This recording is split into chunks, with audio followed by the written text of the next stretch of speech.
All right.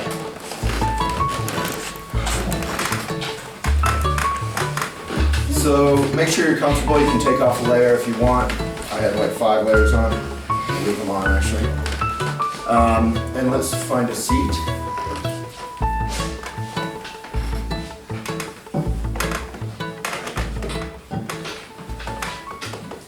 So we could begin by just taking a really good posture, feet on the ground. In Buddhism, they talk about a good posture as your head connecting to the heavens, the realm of ideas or insight, where a lot of good entrepreneurialism occurs. You should come in, bring a chair, yeah? Okay. Yeah, be comfortable. Who would sit on the ground other than Buddha? And then ground your sit bones. You can kind of rock them back and forth until you feel relaxed. The point is not to be rigid, but to be briefly rigid and then relax. So this particular meditation practice we're going to try today is called Shamata. And if you've done other meditation practices, I invite you not to do them. You can do that twice a day, and you should if you want, on your own. This particular one, good relaxed posture. Make sure you can take a deep breath right now. And then your eyes are actually open in this practice. And there's a reason for that. We'll talk about it. But first, you all can look around and be normal humans before we get weird. Welcome to Elephant HQ headquarters. We go out of our way to not call it an office. Because this word is scary to people like me who prefer the co-work kind of cafe kind of atmosphere, community. So thanks for providing community this morning. Startup Week is super fun. How many people have done it before?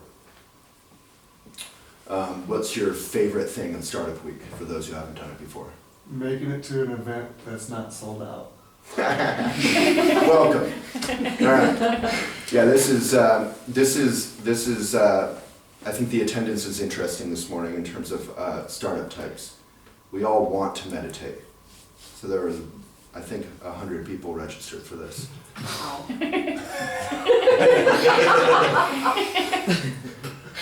But when it comes down to it, you know, it's kind of boring, it's kind of hard, it's discipline. So in Buddhism we talk about discipline as being joy. The literal translation is joy. So if discipline is, you know, the little devil on one shoulder, unless you're into devils, you probably won't do it. If you like devils, maybe you will do it. And on the other hand, an angel guilt-tripping you probably isn't good either. You just do it out of a sense of, you can do it for your entrepreneurialism, for your startup, for your business, for your relationships, for your health. I remember when I was young, I used to feel like I could work night and day, which I still often do, without eating properly or exercising or taking care of my mind. As my Buddhist teacher says, in America we now mostly get that you need to train your body or take care of your body, but very few of us do that for our mind. So maybe I'm preaching to the choir since you all actually did show up. So let's get to, maybe let's find out who you are. So, or what you are. So how many of you have a meditation practice already? A couple of you. 4 of you? 5 of you? So in Buddhism they talk about if you're going to meditate the least and get the most out of it, the 2 most powerful times to do so are first thing in the morning, before all the to-do lists and your habitual kind of speediness, or mind I should say, drowns out that moment of peace that you may have experienced when you first woke up and looked out of the window and saw the branches moving or whatever it is. One pro tip, if you can't see out a window when you wake up, you should probably move your bed. It's a powerful thing to have a little nature in your view. So the second most powerful time is right before you go to bed. If you experience insomnia or nervousness or anything like that, right before you go to bed, it can obviously affect 8 hours of your, or 3 hours if you're working really hard, of your life. So for myself, it helps me be present. And as I like to say when I teach this stuff, anything good that's ever happened to you, whether it's love or business insight or skiing on the slopes or climbing, whatever you enjoy in your life, having good bite of food, all of it has happened in the present moment. So this is simply training your mind to come back to the present. It's an antique. You can come over here if you want, with the chairs. Yeah. So we'll start with 1 minute of meditation, which should be pretty doable, and really focus kind of aggressively, to use a non-Buddhist word, on the technique. So your eyes are open in this practice because you're not trying to shut anything out. You're trying to actually invite the chaos of your everyday life in, which is going to make it a little harder in some ways, but also easier in post-meditation. So in post-meditation, there will be less of a boundary between your meditation practice and your life. So that's the point. So Shamata is learning how to rest your mind in the present moment.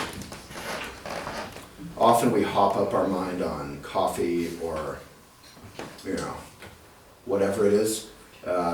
Here we're actually working to let it rest in the present moment, which is, analogous to surfing or something. You can be incredibly active in your life and yet relaxed. So now find your breath in and out. You can look down, maybe at a 45-degree angle. Whatever your eyes fall on, that's fine. You can actually kind of loosely focus on whatever your eyes happen to fall upon. So you're looking forward, not too down. And then just find your breath in and out. And this is a practice you can bring with you, and you can do, obviously it's free, you can do it anywhere, you don't need any equipment. You can do it before a big meeting, you can do it when you wake up, before you go to bed, whenever you feel like you need to come back to the present moment. The point here is not to be perfect or to attain a higher state, but simply to fully embody your life. So breathe in and out. In and out.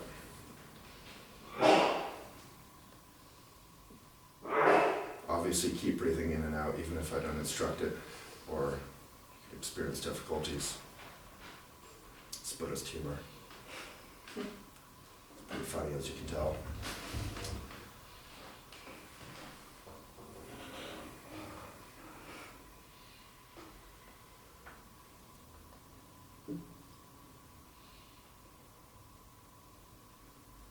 So you can ride your breath with your attention. Let's focus on riding your out breath. You can simply let the in-breath happen.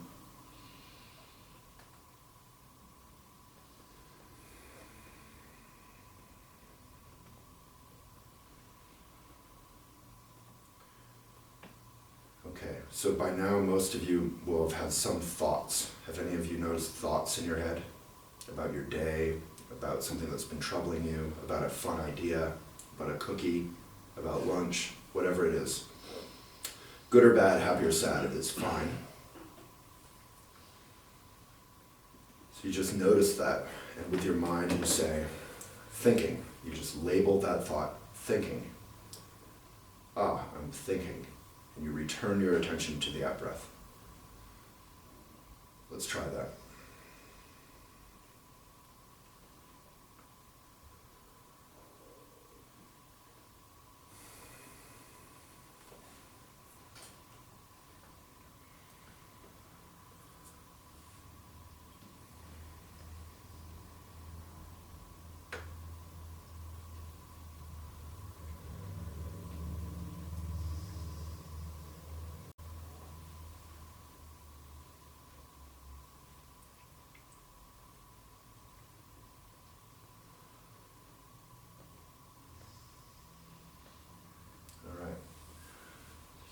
over if you want. So any questions or observations or ideas? Anything? Hello? Any questions, anything from your life? I'm going to awkwardly wait until someone asks. Yeah, so why is it, you talk about meditating before you go to sleep? I find if I wake up in the middle of the night, it's not like you gradually wake up with nothing on your mind. It's like immediately whatever is kind of the stressful things about your day is, like you, all of a sudden you wake up and that's on your mind. Yeah. So what's the question? Well, I'm just, I'm interested in that phenomenon. Why, kind of why is that? What's your thoughts on it? And how can you use meditation to, ease that away? Great. Go back to sleep. Yeah, so, I mean, the mind is a powerfully neurotic thing. So I've done a lot of month-long meditation practices called dattans, and you'll find as you get more and more present that you're almost more and more, you're noticing more and more any input from the world, which isn't bad. It's actually great.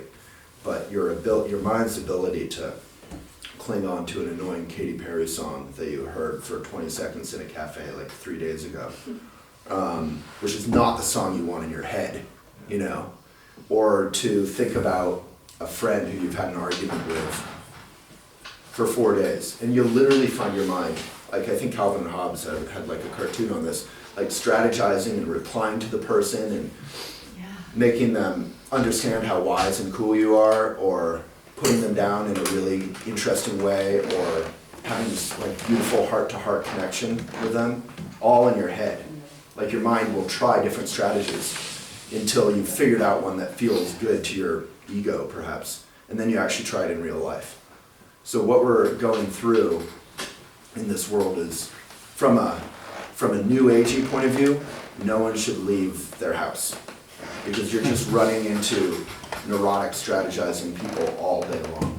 And in business, that's even heightened, because there's money and there's mortgages and there's ego on the line. Silicon Valley, which I'm sure most of you have seen the show, has a great time making fun of that. So the notion here, which is actually pretty powerful, which I invite you to consider, and again, maybe it's preaching to the choir, but if you never meditate again, just remember the notion that being present could actually be the most powerful business strategy ever. It's the only moment when anyone's ever had an insight, a breakthrough, the cliche like, God, that would be a great app kind of idea, usually happens with some sort of moment of clarity, as Samuel L. Jackson would call it. So, in terms of what you're talking about at night, I mean, that happens all day long too. And we just don't fully stop to appreciate it. Often at night, hopefully you don't have your laptop and 8 different things in your bed. You just have your mind, so you notice it more. So again, just very simply, I meditate for a minute or two before I go to bed. And then the other key component, which we haven't really done, is you can bow to yourself, to the world. You don't have to bow physically, I do, but you're just sort of offering and dedicating and offering respect to your life and to your world and to your mission, whatever your business is, your family situation, your life. And you're saying, may whatever I did, good or bad, be of benefit. So you can do that before you meditate, after you meditate. And that's important, not because, again, from some sort of like new agey cool point of view that you're trying to be weird, but because the point of meditation is not to make you a better person. That's kind of a key point, which I wanted to talk about. A lot of people don't meditate. Like I joked about more than 100 people signing up for this class, and maybe 20 show up. A lot of people want to meditate, but they want to meditate out of some sense of like guilt tripping themselves or self-aggression, like I need to be a better person. I need to lose 5 pounds mentally, If only I lost 5 pounds of thoughts, I would be beautiful. I'd love to look at myself in the mirror, I thought that was sort of funny. It's a quiet crowd. So, we all have this kind of self-aggression, and really this is just about being present. And being present isn't some magical world either. It's just your life. You can't hold on to it. Even the good things in life you hold on to. Like you have a bite of ice cream, oh my God, that was good. You know, I'm vegan. Ben & Jerry's came out with vegan ice cream recently. Oh my God, the first bite was amazing. Guess how many pints I bought and ate? Did I enjoy the second pint that night as much as that first bite? No, because I was holding on to pleasure. So the 3 root neuroses are craving or greed or clinging, which we do with love. So we have this great moment of love, and then you cling on to it and you ruin it. Aggression, which is self-explanatory, hopefully. You know, Donald Trump, or something like that. And then, well, I love him. I'm actually a Trump supporter, as you can see from our hats. We edited the Trump hat somewhere around here. And then, ignorance. It's funny, I couldn't think of it. Ignorance is the third one, which is sort of like, I don't care, I don't want to look. You get that reaction a lot when people are like, I don't want to look at that video of animals being abused, or homeless people, or suffering or climate change is a great example. I don't want to look because I don't know what to do about it. So then we don't look. And the actual most powerful thing we can do about anything, any kind of suffering, is to just feel it and to connect. Empathy. There was a viral video that went around a couple years ago, the elephant blonde. That empathy is the most powerful human quality or emotion. And that applies to business too. So let's try a little more meditation. Is that all right? Thank you. Yeah.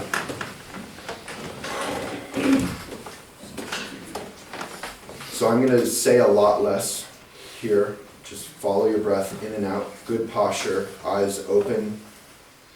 Looking forward about 45 degrees. Again, opening because we're inviting the world in. And we're using our 6 or our 5 senses to connect with that world.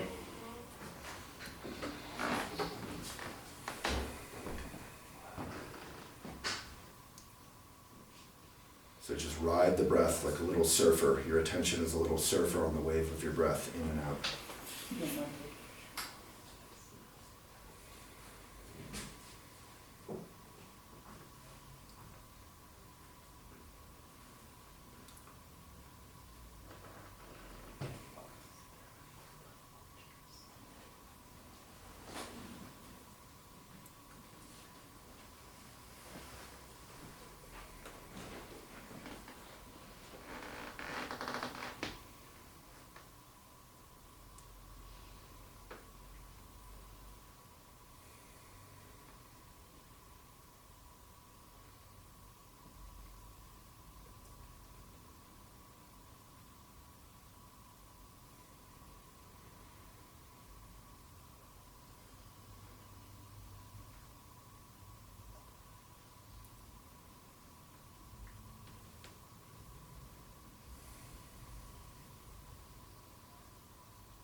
Let's pause. How's it going? Some of you look sleepy, possibly. Maybe just closing your eyes. Any questions? Yeah. I few. What's the name of this type of meditation? This is Shamata, Shamata. Seems a little more difficult than with my eyes closed, is it? So with your eyes closed, you have the illusion, which is fine. There's great meditation practices, but it's a helpful illusion that less is going on.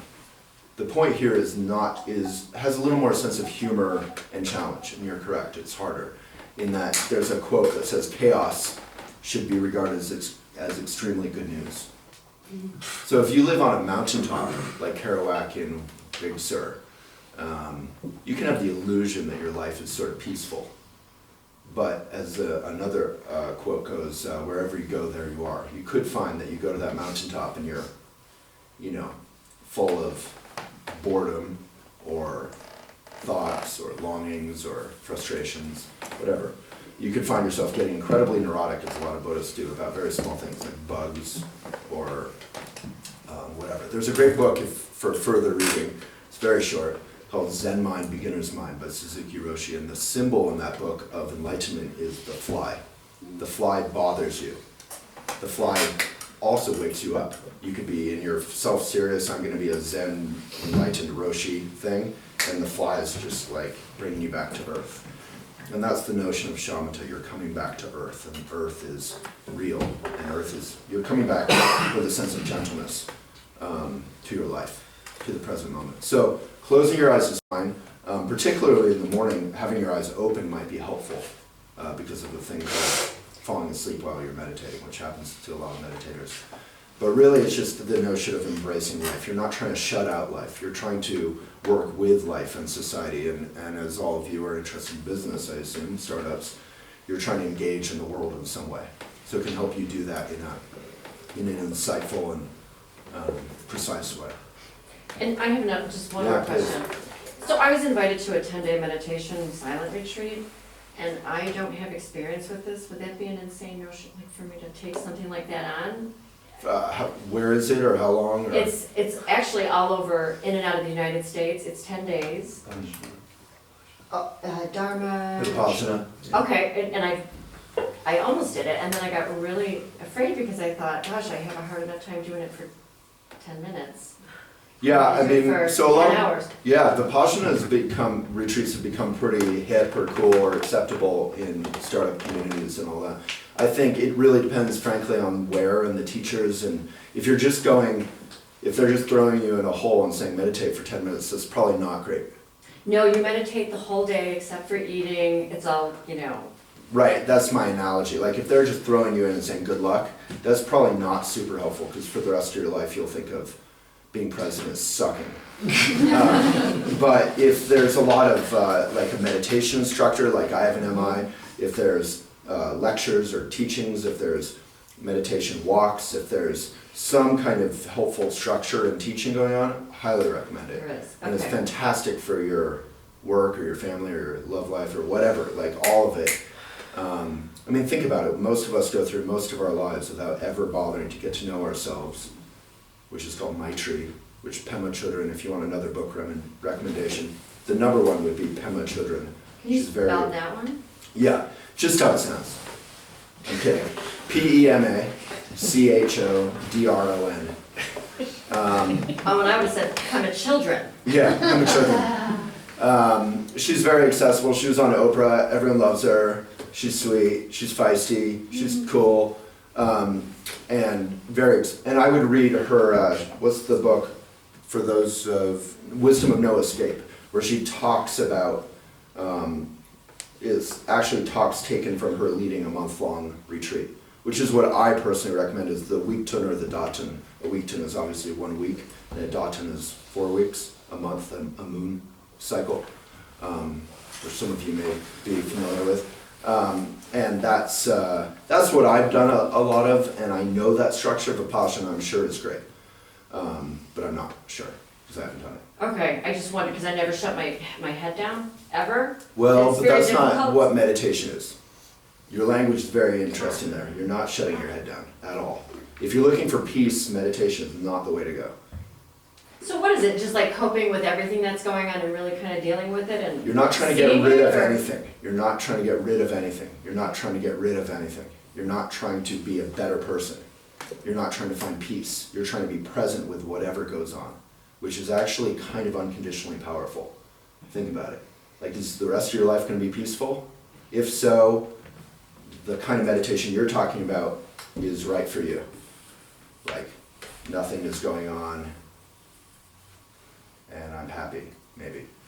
And a lot of talk around meditation centers around that sort of notion of like, it's almost like you know, the losing 5 pounds analogy. It's almost like you're trying to get away from yourself so you can do slightly better. That's not what meditation is. It's actually getting into yourself and being okay with that, and then breathing and relaxing and having a sense of humor about yourself and having a sense of clarity, which is peace, about your life. Thank you. Yeah, so it's sort of, Pema says all this much better.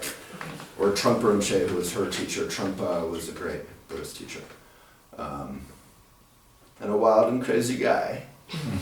Any other questions or ideas or thoughts? Or I know many of you have probably done a lot. Anything? I have a question. Yeah.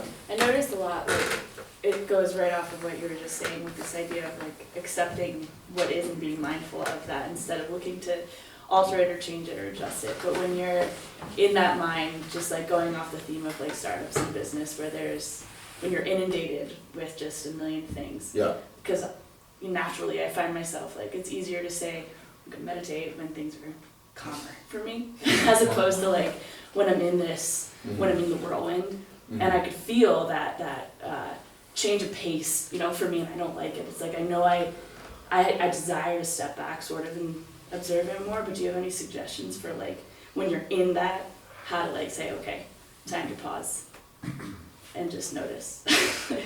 Yeah. I mean, I would really, there's a lot in there. Yeah. But again, I would come back to meditation is not peace. Right. Meditation is being present. And you can, you know, that's why I think a lot of people don't actually show up for meditation practice. We call it peace, but we are secretly, our ego or whatever, we say it boring, you know? Meditation can be fun. That's what I was trying to say. It's not that the practice of meditation is fun, but what it gives you, the ability to be present and rest your mind on whatever's happening, is why people pay tons of money to drive up this crazy traffic and fly down a hill on snow, you know, and maybe crash into a tree, all because they want to enjoy this feeling of being totally present and not thinking about their work or their girlfriend or their boyfriend or their spouse or their difficulty with that jerk Sam or, you know, they're just present. Like Pippa's a big skier, right? Like, is skiing super boring and is it something you have to make yourself do? No, but it does give you, I assume, a respite or a break from your crazy life. So meditation does offer peace in the sense of, I mean, I've said it way too much, it's starting to be meaningless, but being present. But it doesn't give you peace in the sense of like, the cliche of like you go to the mountaintop and you find, no one wants to be the guru on the mountaintop, right? I mean, maybe one of you does, but, well, like what do you do all the time? You know, you just sit there and you're, I mean, it's a nice view, but like you want to be in life, you want to enjoy life, you want to eat a strawberry. Like, that's why people like food, is because it gives you the ability to be present. But often when we're super speedy, what do we eat? We have to eat the most extreme stuff, grease, salt, tons of cheese, you know, like pizza, right? That's the startup cliche food. Because it's good in the morning, it's good at night, it's always good. You don't have to get up, you can wipe your hands on your t-shirt that says Techstars on it or whatever. But really, like, great foods take some being, cooking or being present, and then you can enjoy it much more. But if you're being speedy and kind of aggressive, it's like coffee, pizza, Chipotle, which is good. With the food, yes, it's interesting because when you like put your effort and your heart into the food you're preparing, state's completely different. Yeah. And I experienced that. It's kind of like dating life. Like, if you want to fall in love and have sex, you can either go, you know, I don't have much time, I'm going to run down to Scum Downer, get drunk, jump on a whole bunch of people, get yelled at by a whole bunch of people. One of them might be a sucker and give in to me.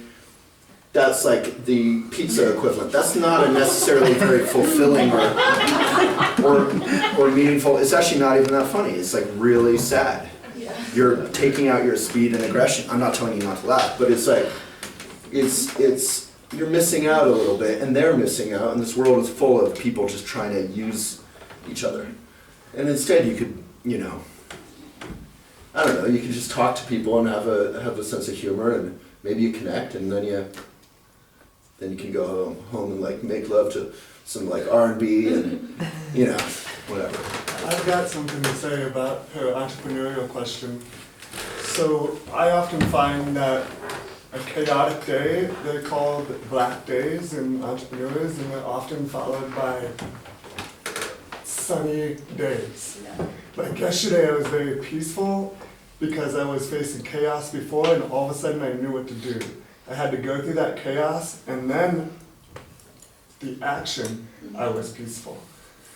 As an entrepreneur. I love that. So there's a quote by Winston Churchill, which I love. He had an experience with chaos in his life and delight with that chaos. And he said, the only way out, the only solution, the only way out is through. So a lot of us trying to avoid it, and that's sort of what I would call the new agey approach to spirituality is, you know, or what I call unicorn spirituality, where everything's happy and rainbows and, you know, My Little Pony and happy music, but that's not life. Life can be tough. Life can have a sense of humor about itself. It's not all rainbows. Rainbows are cool, but. So let's meditate a little more, unless there's anything else from someone who doesn't talk a lot. I just had a quick question. I kind of have started looking into meditation, and it's kind of like a mainstream source that I went through. It's actually Russell Simmons. I heard him on a podcast and read his book, Success Through Stillness, which kind of seems applicable to this, but I just want to know your take. Like, have you heard any of like his talking? Is he a valid source, or is it a little watered down? He does transcendental meditation, so the question is actually about the practice itself, Yeah. him as the kind of face for that. So he does transcendental meditation if you want to look into that. Gotcha. And again, there's so many different types of meditation. There's not a valid one. It's whatever works for you and gets you to whatever your goal is. So. Yeah. I would disagree with some of that. Okay. Just to have a little intellectual. So there's a great book by Trungpa, which you seem to be familiar with, you were nodding, called Journey Without Goals. So it's really powerful to let go of goals and just do the practice, which I think we could do right now. And goals can be very self-aggressive again. And at the same time, it's also not ever whatever works for you. There's another great book called Cutting Through, and I know you were just saying. I was just saying. But like, there's a book called Cutting Through Spiritual Materialism. Particularly in the 70s, the hippies would take like a little Jesus, you know, for the main dish, and then like season it with some Hare Krishna, and then take a little, well, you don't want that Catholic guilt stuff, so you get rid of that, and then you take a little, well, you don't want the uptight Protestant stuff, you put the Buddhist stuff on there, and maybe some like that Indian sage guy because he has cool hair, and then you have this nice spiritual materialism dish. We treat spirituality like a salad bar, you know, similar to the issues around Google or only reading stuff on Facebook, you know, what they call it, the onion rings or whatever, the stuff you already believe in, the bubble thing. If you only select what's convenient or feels good for you, you're really not, you're just kind of like spiritually jerking off. You're not going to get anywhere. Life like a relationship, meditation like a relationship. There's times when you're like, why the hell am I in this? And if your mission is to be a benefit and to learn and to wake up, then you can actually grow as a human being. I'm dating this amazing woman, and there's definitely times with her where I'm like, I just want to go to bed. I don't want to be talking about whatever it is. I didn't sign up for this. And that's like big boy time, you know? It's like, welcome to growing up, Waylon, you know? This is a relationship. And it's not that you have to give into anything or whatever, But spirituality, meditation, you just keep it simple. Just like Trungpa Rinpoche's main teaching, he would always say, just sit more, just sit. And a lot of questions, like I would have some genius question. So from the 12th century, whatever and this, and you mix this philosophy, and which is it? And he would just be like, just sit, just meditate. So let's do that. So just find your breath. So we end at 9:45, is that correct? And I really encourage people, I see a lot of closed eyes here, really just give it a go. You can do your own meditation, your own life. This is Shamata. So open eyes, let that crazy world in a little bit. Breath in and out. Just rest your attention gently on your breath.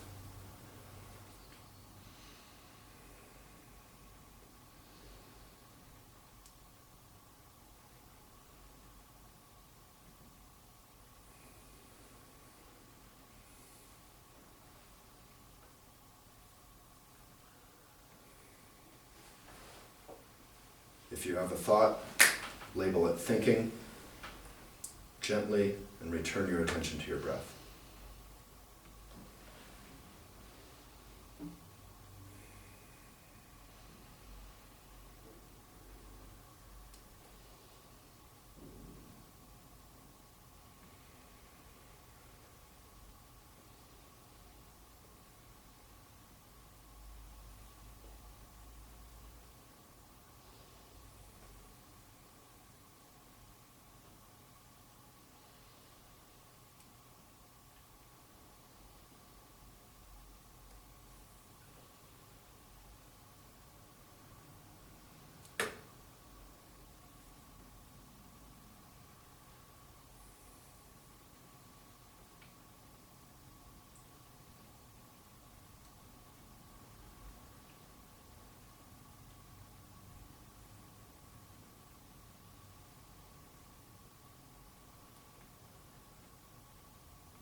So, thank you so much for coming.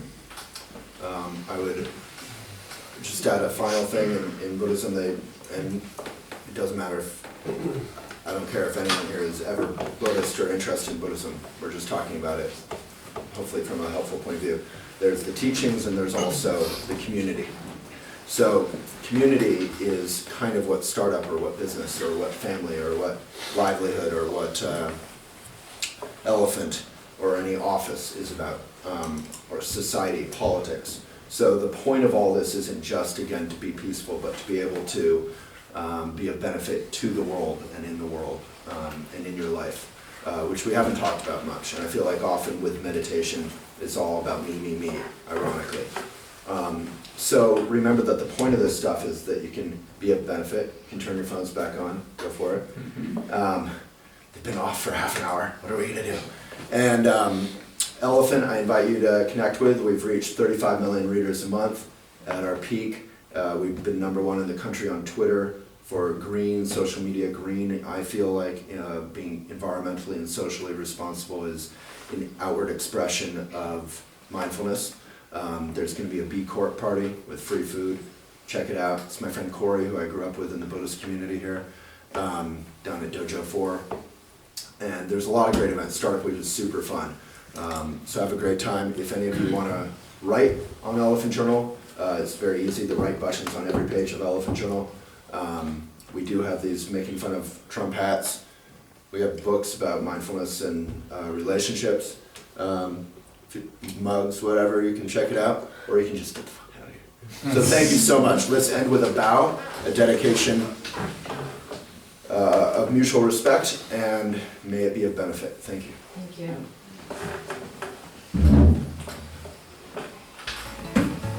Enjoy your phones. Yeah. It's okay.